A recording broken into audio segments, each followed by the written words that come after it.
59 anyos na si Lola Flor de Liza. Pero kayang-kaya raw niyang makipagsabayan kahit pa sa mga professional basketball player. Kaya nga ba siya binansagang Lola Basketballista?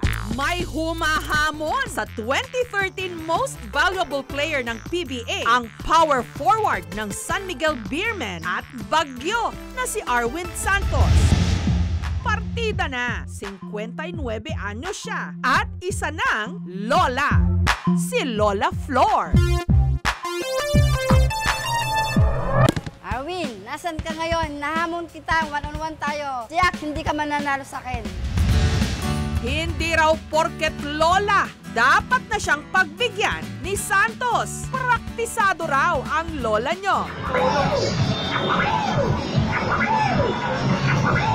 Sa video ngang ito nakuha sa arcade, in just 90 seconds, si Lola naka 593 points. Halimaw! Laban ka? Talagang saya ako pag nakakapaglaro. Maraming natutuwa sa akin, maraming nagtatanong kung paano ko nagagawa yun. Which is minsan nasasagot ko po na hindi ko rin po alam, basta happy lang. Nagwa-warm up muna siya at practice shooting. Pero nung tumunog na ang start buzzer, si Lola Flor mukhang kating-kati na sa nakatakda nilang paghaharap ni Santos. Ang mga nanonood na panganga matapos ang mahigit 1 minuto, si Lola Flor naka 500 points. Napagaling po yata sa bilis po nung dito niya po. Kasi sa matanda po, ang hirap na pong mag-shoot pag po ganun sa edad niya. Nakakabilig po. Si Lola po, idol. Si Lola po, mas mabilis po siyang mag-release ng bola kaysa po doon kay Lolo. Po, tapos mas maganda yung kanyang rating ng pagtira. Sa mga nagsasabing walang panama si Lola Flor kay Santos kasi pa-arcade lang siya, makikitaan tayo ngayon ni Lola Flor ng husay niya sa hardcore. Kahit dehado sa height, hindi siya patatalo sa mga kabataan ngayon. Tumatakbo, nag-a-assist, at nakaka-score.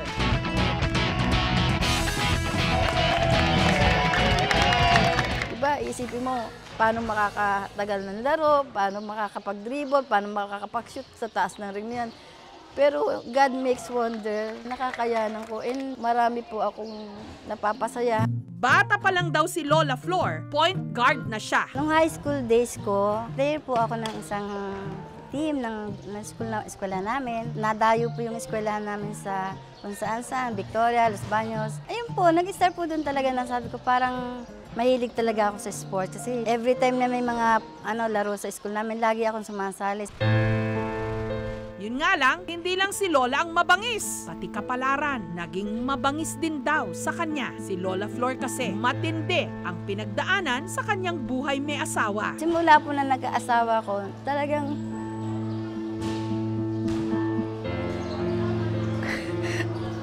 napakahirap, napakasakit po na naranasan ko. Hindi ko po maipaliwanag kung galong kasakit. Kung ano po naranasan ng ibang anak sa pagiging drug dependent ng isang tatay nila is na-encounter ko din po.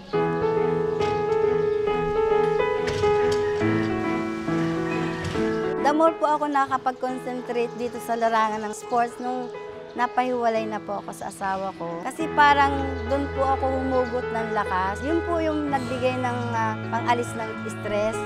Kahit papano nakakalibang sa akin, na hindi ko po namamalayan na addicted na ako. Yung talagang hinahanap po na every now and then na gusto ko maglaro parang bata.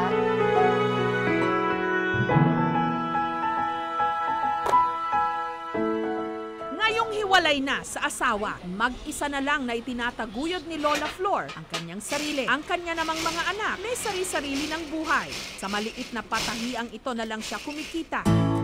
Anumang problema, nawawala raw kapag hawak na niya ang bola. Hindi po ako nakakapaglaro, nalulumo po ako. Naging regulasyon na ng katawan ko na every 3 days pupunta ako, mag-exert, magpapawapawis. Hindi po sa yabang eh. Talaga lang po talaga, I enjoy so much po talaga.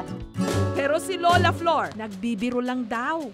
Idol lang daw talaga niya, si Santos. Kaso, ang kanyang biro, sineryoso namin. Ngayon, pupuntahan ko po si Tita Flor kasi inahamon niya raw ako mag-basketball shooting. At sa araw na ito, wala siyang kamalay-malay. Makaka-showdown niya ang power forward ng San Miguel Beermen na si Arwin Santos. Hi po, Tita Flor. Kumusta po kayo? Makita ko, inahamon niyo raw ako mag-basketball. Sabi ko na nga ba, Gusto po kayo? pinipili lang ako eh. I'm okay. Tagal na po kayo naglalaro? Since when I was in high school, way back 1976. Hey guys, magse-selfie muna ako bago ko tambakan ni Erwin, my Lodi. Hindi, balikan na lang. Baka tambakan mo ako niyan. Hello. Sa loob ng 2 minutes, magpaparamihan sila ng masushoot na bola. Umpisa namin ni Tita Flor yung challenge namin kung sino mananalo sa shooting namin. O, Tita Flor, mauna ka na.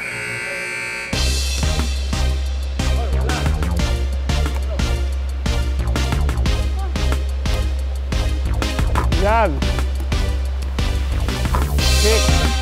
Baka kabisado ang gitna. Hoy, 15. Lumalayo pa. 18, baka matatalo tayo. Oh, plus 4, 22, 23, 27, 30.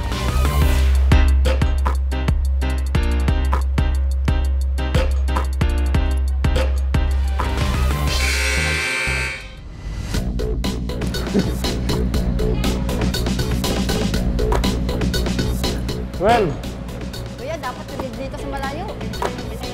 15, 18. Ay! Wow! Wow!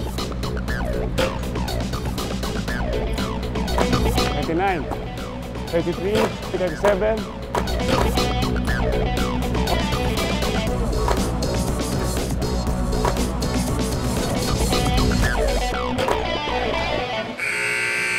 At ang nagwagi, Nakailan ba ako, ma'am? Ilan ako? 49. Ah, 49. Nakalimang puntos lang lamang ko sa iyo, Nay. Lodi, Lodi, Lodi! Pet Malu, Pet Malu. Bet Malu! Sa edad ni Mami, 60 years old. Bibihira yung ganon, no? Nakakatawa yung personality niya, masayahin siya. Kahit nanalo ako sa iyo, may regalo pa rin ako Ay, sa iyo. salamat. Ito yung jersey ko sa iyo na mapupunta.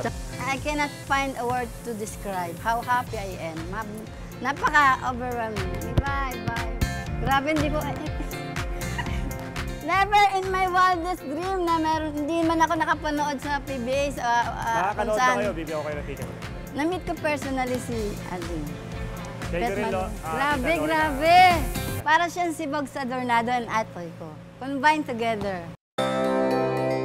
sa patuloy nating pakikipaglaban sa hard court ng buhay, hindi edad ang magdidikta ng ating kakayahan, kundi kung ano ang nagpapaalab sa ating puso't isipan.